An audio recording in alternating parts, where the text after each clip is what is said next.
The full-length version of this video is only available to premier members of the Smarter Real Estate Tribe. These video trainings are recorded live weekly to expose the secrets of successful real estate entrepreneurs across the country. To access the complete video library, including all exclusive mastermind mentor interviews, visit www.smarterrealestatetribe.com and join us as a premier member of the Smarter Real Estate Tribe community. Guys, welcome. We're going to get started in just a little bit. If you're a first-time tribe member joining us, I'm excited. We do these every week, so we're going to get rolling in just a sec. Got some regulars rolling in. What's up, Josh? How you doing, bro? All right. Well, everyone's jumped on right now. We got about 20 folks. In the last several weeks, guys, and again, Mike Baird here, founder of Smarter Real Estate Tribe. Welcome. Your first time joining us. Everyone, hi. Thanks for having being with us. I know your time's precious. Mine is as well. We're going to make this as profitable as we can. Last couple of weeks, we've had different guests on, and sometimes we get into these group chat calls or whatever, and we get a lot of content thrown at us, and without really addressing some of the root problems or issues that we're dealing with personally within our businesses, right? And that takes a matter of vulnerability. That takes a matter of, swallowing our pride a little bit. But I really wanted to preface today's training with, what is it right now that I lay in bed at night thinking about, or problems that I'm trying to solve? What is it that I'm trying to overcome within my individual business, and really turn this into almost more of a Q&A, open forum, where I can address maybe some of those questions, and the tribe members here as well, we can open it up to, and I can maybe direct those questions to individuals that can help us, further. I want to address one thing up front, and this has come to mind. Obviously, I made a post yesterday as I've been reading this book, Profit First, for the last several days, last week or so. And the topic that keeps coming to mind is this idea of cash flow and how to manage cash flow as we start this business.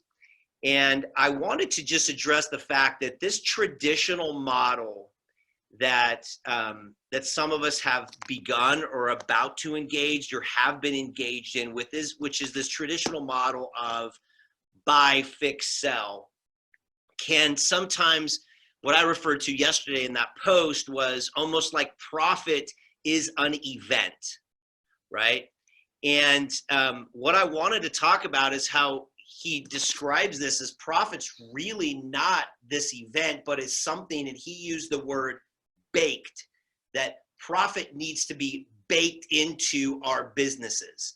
And you think, well, that's pretty simple, right? Like, we just bake profit into our businesses.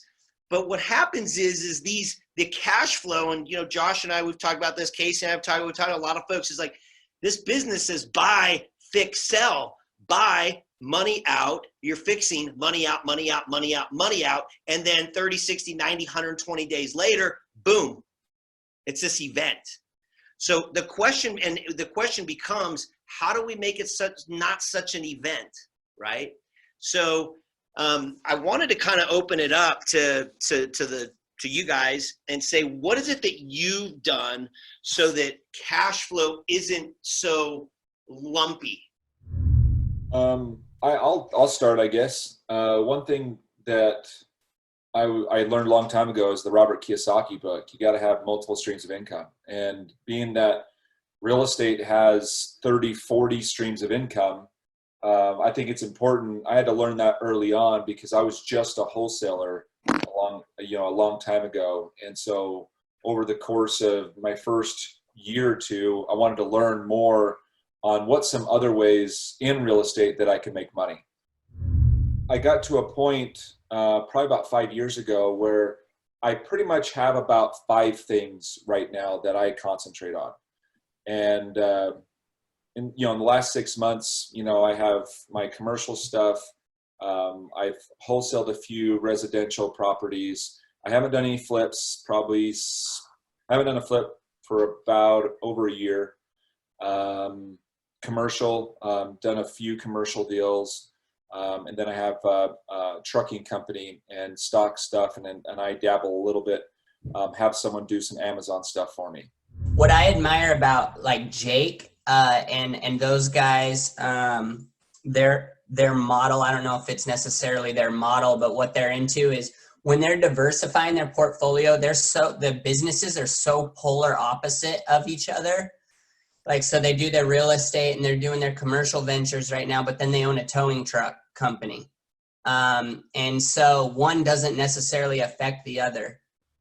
I've said it a million times, Adrian, this is the thing. Like, I feel like deal flow, front end deal flow is the lifeblood to cash, right? Like, the most important thing outside of, God and my family and within my business is deal flow.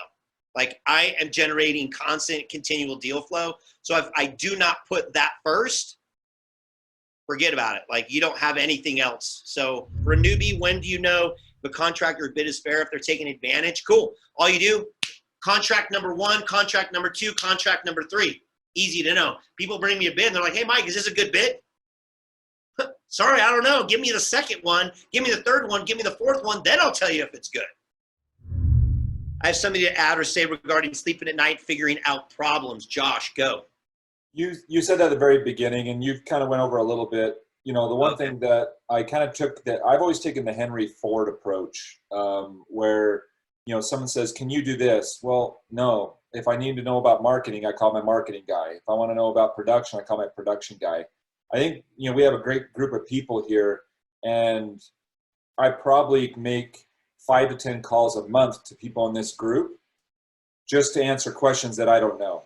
And so that's all I was going to say is, leverage the people that you're around to answer your own questions sometimes, and so that's all I was going to say, because you started out with that, and so I put that in there. So okay, cool. Yeah. When do you partner or get a legal document, one that states each party's interest at the beginning of a project? I would do that. Do you discuss the split finder's fee before giving details about a deal or after? I think before, like, I would want to go into a deal and have a pretty good understanding for what everyone's expectations are financially. So I would do that before. And yes, is it better to do you think, to hire out from the start or stretch yourself to learn the process, then hire out? Ooh, that's a really good question. I am, and everyone knows this, I'm the kind of guy that likes to get in and understand it so that I can figure out who it is that needs to come in and take it over. To view the remaining portion of this training video, become a premier member of the Smarter Real Estate Tribe, where we are focused on one thing: getting you results and doing what you've always wanted, to become a real estate entrepreneur. To learn more, go to www.smarterrealestatetribe.com or click on the link below.